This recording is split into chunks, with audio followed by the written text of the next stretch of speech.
I want you to listen to it. I'm only going to play a little bit of this because it speaks for itself.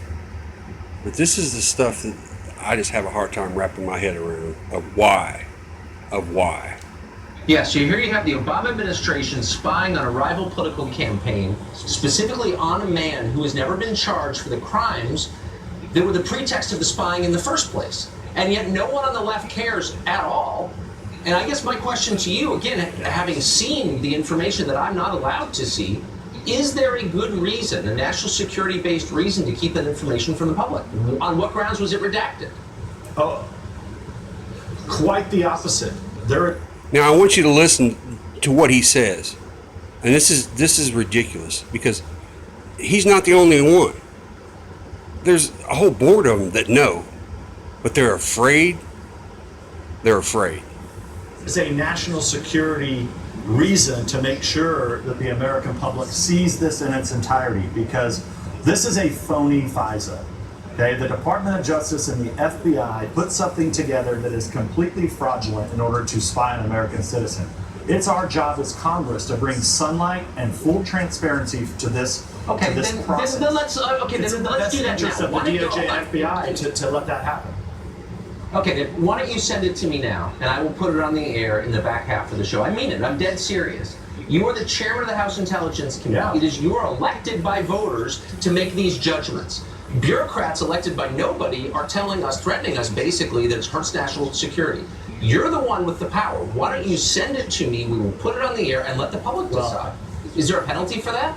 Well, just remember, I'm not the one with the power. Now, He's not the one. Could I go to the House floor, or could I go out in my official duties and tell the American public what's in the rest of that FISA?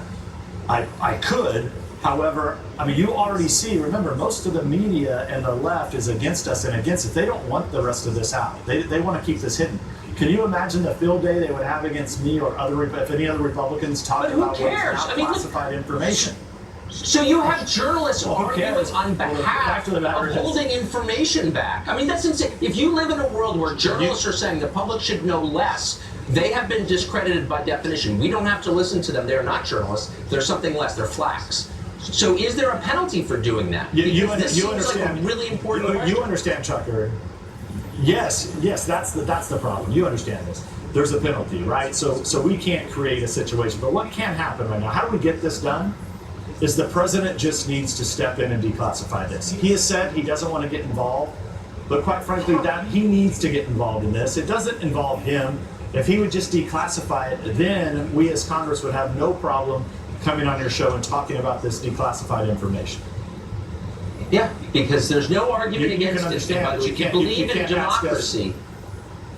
Yeah, well, I hope someone will leak it to me. I do.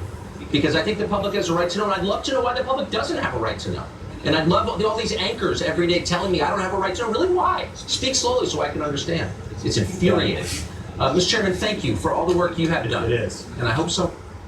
And the only thing I got to say about this is in the early 1900s, when this country was fighting what they called socialism, fascism, whatever you want, you didn't hear congressmen and senators tap dancing like that. You heard them calling them out.